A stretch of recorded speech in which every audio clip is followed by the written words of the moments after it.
Chaque jour, Charles et Carole vous présentent la leçon de l'école du sabbat.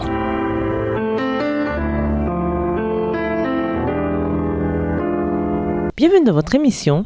Dieu nous parle. Nous voilà à la leçon de mercredi, le corps du Christ. L'image la plus connue de l'Église et celle qui exprime le mieux l'unité de ses différentes parties est peut-être celle du corps de Christ. En effet, comme le corps est un, tout en ayant une multitude de parties, et comme toutes les parties du corps, en dépit de leur multitude, ne sont qu'un seul corps, ainsi en est-il du Christ. Vous êtes le corps du Christ, vous en faites partie, chacun pour sa part. 1 Corinthiens 12, les versets 12 et 27. Lisons 1 Corinthiens 12, versets 12 à 26. En quoi cette image d'un corps composé de nombreuses parties s'applique-t-elle à votre Église locale? En quoi s'applique-t-elle à une organisation mondiale comme l'Église adventiste du 7e jour? 1 Corinthiens 12, les versets 12 à 26. Le corps humain forme tout, et pourtant il y a beaucoup d'organes. Et tous ces organes, dans leur multiplicité, ne constituent qu'un seul corps. Il en va de même pour ceux qui sont unis au Christ. En effet, nous avons tous été baptisés par un seul et même esprit pour former un seul corps, que nous soyons juifs ou non-juifs, esclaves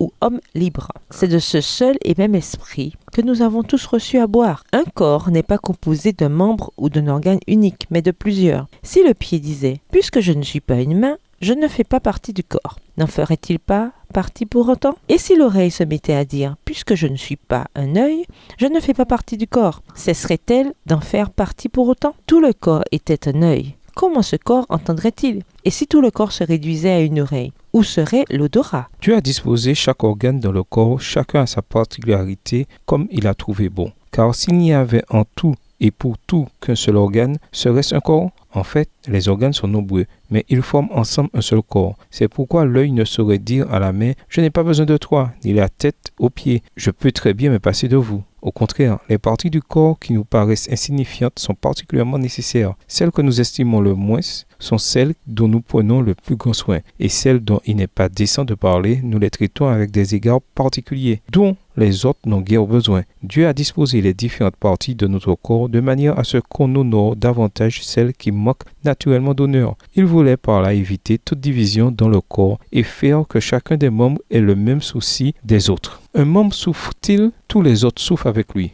Un membre est-il à l'honneur, tous les autres partagent sa joie. Ce que dit Paul dans 1 Corinthiens 12 nous enseigne une réalité profonde. La véritable unité chrétienne ne se produit pas seulement dans la diversité et certainement pas malgré la diversité, mais plutôt à travers la diversité. Ne soyons pas surpris que le Saint-Esprit soit la source de ces expressions de diversité. Tout comme le corps humain est à la fois incroyablement coordonné et étonnamment divers, ainsi est le corps du Christ dans l'idéal qui, à travers cette diversité, exprime la complétude et la richesse du corps de Christ. Cette image nous parle directement en tant qu'Église. Ces dernières décennies, l'Église adventiste du 7e jour a connu de rapides progrès en termes de croissance. L'Église adventiste est constituée de gens issus de tout milieu et de toute culture imaginable. Nous ne devons pas laisser nos différences en termes d'ethnie, de culture, d'éducation ou d'âge nous diviser en Christ. Au contraire, cette diversité doit être façonnée par le Saint-Esprit comme une force d'unité qui révèle la vérité suivante. Malgré ces différences, nous sommes tous un en Christ. Comme nous l'avons vu, au pied de la croix, nous sommes tous égaux, qui que nous soyons, ou quel que soit l'endroit d'où nous venons. Alors que le monde autour de nous est de plus en plus divisé, l'Église doit démontrer que l'unité dans la diversité est à notre portée. Le peuple de Dieu peut manifester la puissance de guérison et de réconciliation de l'Évangile. Chose étonnante, Paul nous dit comment atteindre cet idéal. Le Christ est la tête de l'Église qui est son corps et dont il est le sauveur. Éphésiens 5, le verset 23. Lui, il est la tête du corps qui est l'Église. Colossiens 1, le verset 18. Quand chaque croyant est relié spirituellement à Christ, tout le corps bénéficie par conséquent de la même nourriture. Nous ne saurions donc trop insister sur l'importance d'étudier la parole de Dieu, d'obéir à ce que nous y apprenons et de vivre au quotidien l'adoration et la prière d'unité dans le corps de Christ. Et nous vous laissons à cette question de réflexion. Connaissez-vous quelqu'un que tout le monde tente d'éviter? De quelle façon pouvez-vous être gentil envers lui? Au revoir. Et à demain si Dieu veut. Dieu nous parle. Chaque jour, Charles et Carole vous présentent la leçon de l'école du sabbat.